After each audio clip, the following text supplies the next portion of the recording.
Most expats who are moving to Europe this year are choosing the wrong country.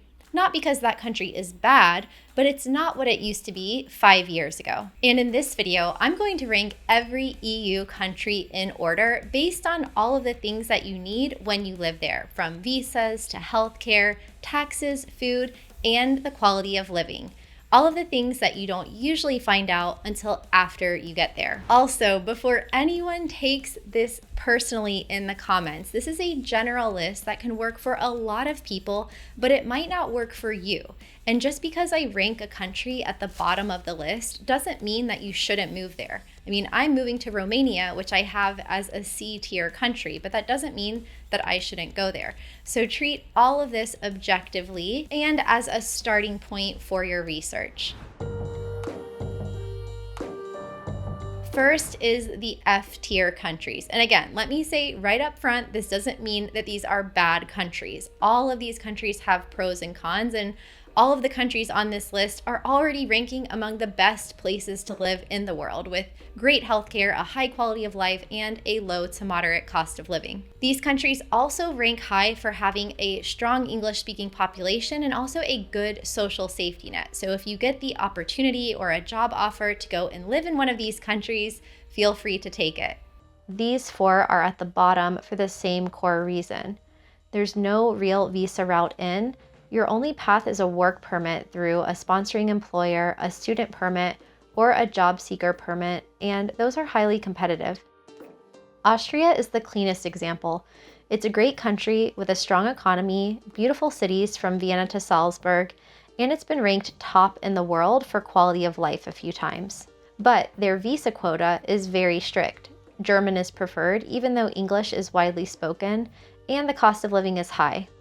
Sweden is a country I almost never recommend to my clients unless they have a job offer or they're starting a business. It's expensive and the winters are long and dark, and again, the visas are difficult. Finland has a very similar situation to Sweden. It's a stunning country with world-class education, strong English, and a high quality of life. But there's no realistic visa route for retirees or nomads, with an expensive cost of living and a winter that's genuinely brutal if you've never lived through one. Denmark I haven't personally been to, but it's in the same tier as Sweden and Finland for the same reasons. In essence, a lot of the countries ranked low on this list and in the F tier because they don't offer a lot of opportunities for people who aren't going there to work and study. So that might be one of the reasons that it's not the right fit for you. Now let's talk about the D tier countries. This is where things get really interesting because these countries have a lot to offer, and I've been to most of them myself, but there might be a few major things like the visa or something else that's keeping these countries from being a realistic fit for many of you watching the video. Luxembourg is quiet and safe with a strong English-speaking population and great healthcare. It's also centrally located in Europe, so you're close to a lot of other countries. The catch is the visa. Luxembourg's golden visa is being discontinued. The government submitted legislation to cancel the program because of low uptake and the administrative burden, and the cost of living is high. Some people who've lived there also say it can be quiet to the point of being a bit dull, depending on what you're looking for. Belgium.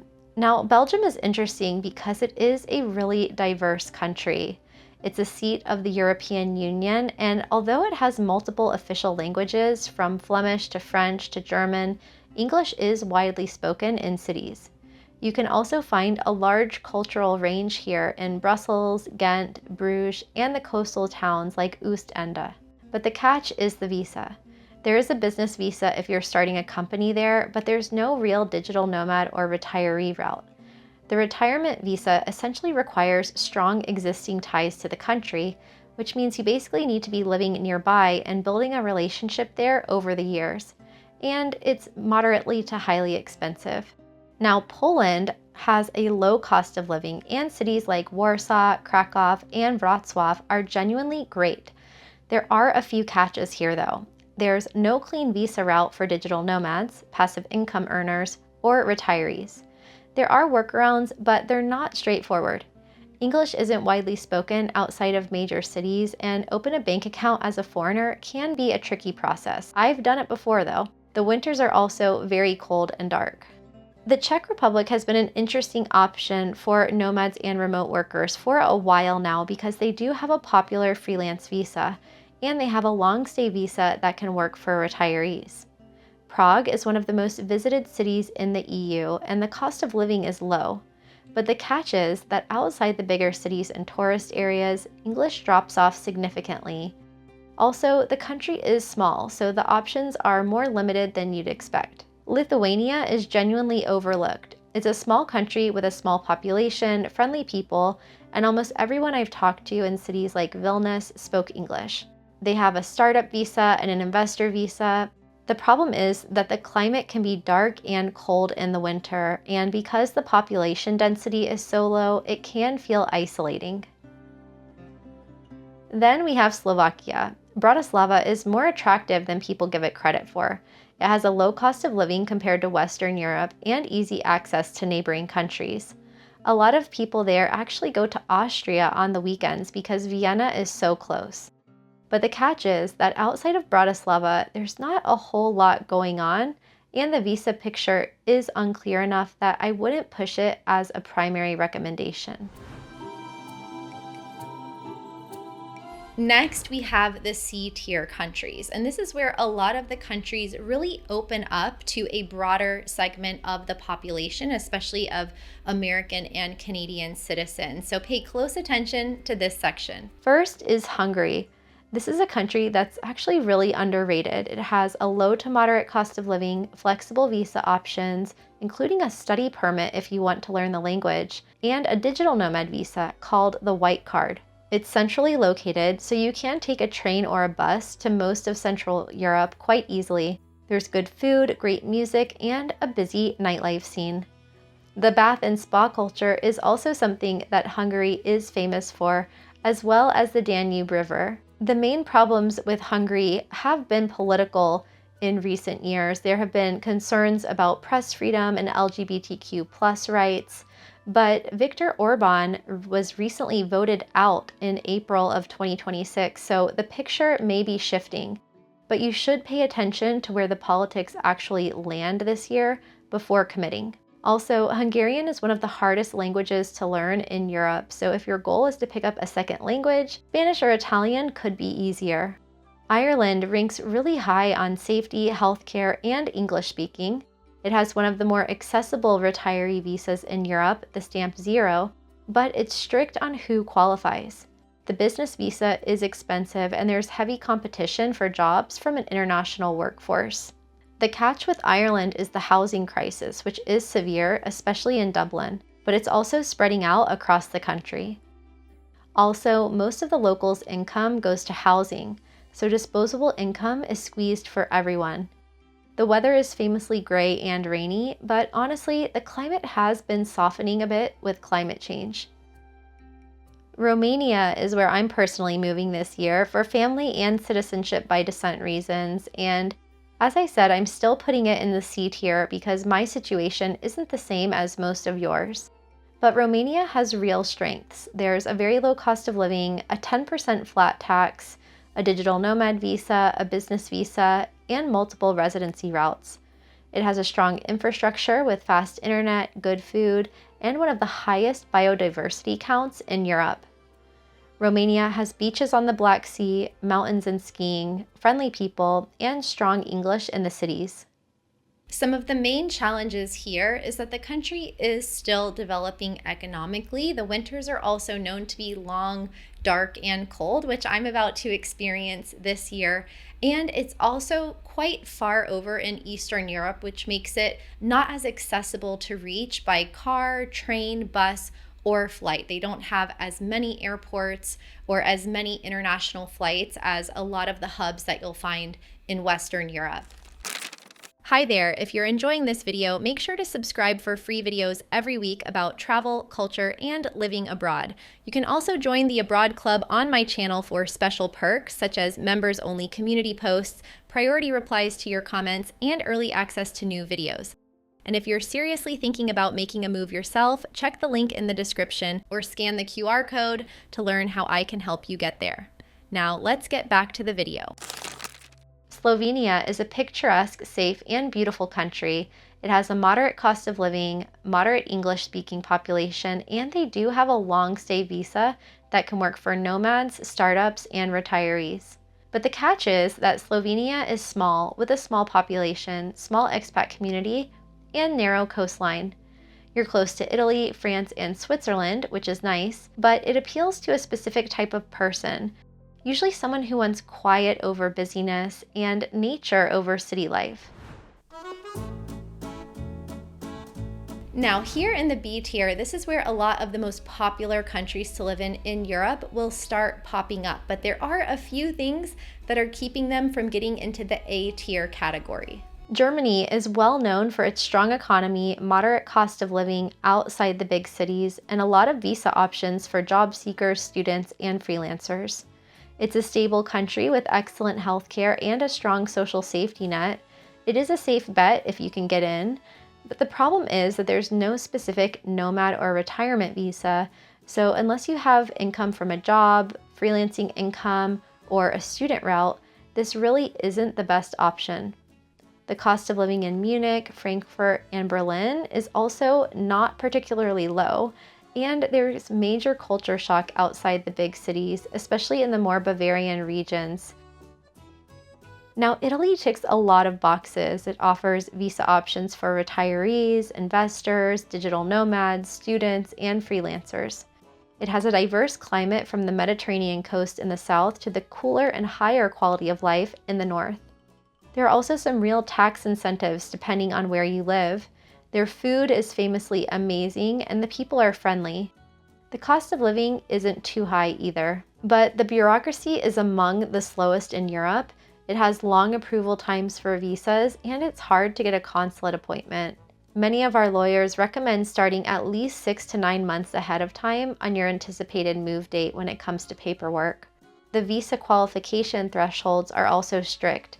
The digital nomad visa requires real work experience and certifications, and the elective residence visa requires you to be officially retired with a comfortable passive income that exceeds the on-paper requirements. The investor visa is also expensive, so Italy works for you if you're patient and you have the right paperwork. The Netherlands has a strong English-speaking population, great healthcare, and a strong economy. The quality of life is very high, and it's a safe place to live. This country has one of the best lifestyles in Europe, if you can access it. The concern is the cost of living in the housing market. Because the rent is high, the housing market is competitive, and as a foreigner, you need savings on paper to compete with locals for apartments. So if you're moving as a couple or a family, the financial requirements can pile up. There's also no retirement visa, so retirees are out, and the weather is known to be gray and rainy, which can be a deciding factor in your quality of life. Greece is a solid all-rounder with a warm and sunny climate, a low cost of living, and varied visas. They have a digital nomad visa, a financially independent person's visa, which works well for retirees, and a golden visa that's still available through real estate investment, which is rare this year because most other countries in Europe have shut theirs down. But there are still a few things that can be problematic here.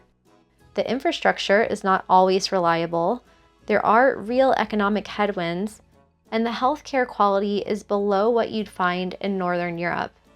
The climate side has also gotten harder with serious wildfires and earthquakes as recurring events.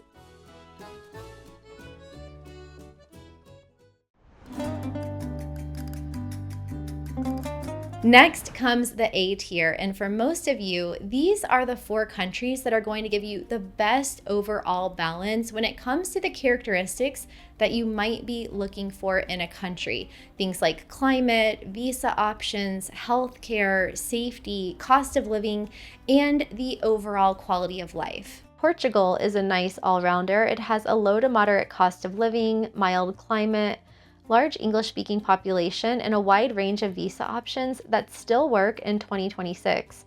Portugal is a real reason that a lot of Americans have moved to Europe over the last decade, but the problems here are mostly about how much has changed, especially since 2021. The cost of living has been climbing, especially the housing in Lisbon and the Algarve. The non-habitual resident tax regime was changed in 2024 and replaced with a more restrictive program. So if you watched a Portugal video from 2021 or 2022, the math has definitely changed. Portugal still has a favorable tax treaty with the United States, and depending on your income structure, it can still beat out Spain for the visas. But you have to have a plan for this year's version of Portugal, not a past version. Spain has the same general appeal as Portugal with a warm climate, a low to moderate cost of living, and varied visa options. The trade-off compared to Portugal is the English-speaking population, because outside of the tourist areas, it's important to learn Spanish to actually fit in there. The catch with Spain is taxes on worldwide income, plus housing prices in the major cities have been climbing fast. Unfurnished studios in Madrid for locals are running 1,200 to 1,500 euro per month. So if you want a decent one-bedroom in a livable neighborhood in Madrid or Barcelona, you should be budgeting at least 1,500 euro this year. I have a video on the exact cost of living in Spain that I'll link to in the comments below. France is sometimes a good option simply because of how much it gives you. It has a low to moderate cost of living outside of Paris, a long-stay visa that genuinely works for retirees and remote workers, and one of the best healthcare systems in the world. It's also known for its high quality of life, incredible food, beautiful countryside, and great transportation system. The problems in France are mostly tax-related because it's not known as being a low-tax country. There's an inheritance tax that's worth looking into with a qualified professional, and this year the government is talking about adding an annual fee for foreigners, especially Americans, to access the healthcare system. And even if it does pass, the cost will likely still be low compared to what Americans are used to paying for healthcare. Another adjustment to make is regarding the language and culture. But if you commit to learning the language, it becomes a part of what you'll love about being there. Estonia is actually the wild card in the A tier. It has a low cost of living, it's digitally advanced, English-friendly, and very peaceful. In fact, Estonia has built itself into one of the most functional, digitally advanced countries in the world. But the issues here are that the digital nomad visa is not a path to permanent residency, so you can stay there for a while, but you're not building long-term legal status. There's also no retirement visa, and the e-residency program is constantly confused with actual residency, but it's just a business program. It's not designed for you to live there. On top of that, it's also really cold and dark in the winter, but if you're a nomad or in startups and you want a smart, low-cost base in Europe, Estonia is an excellent option.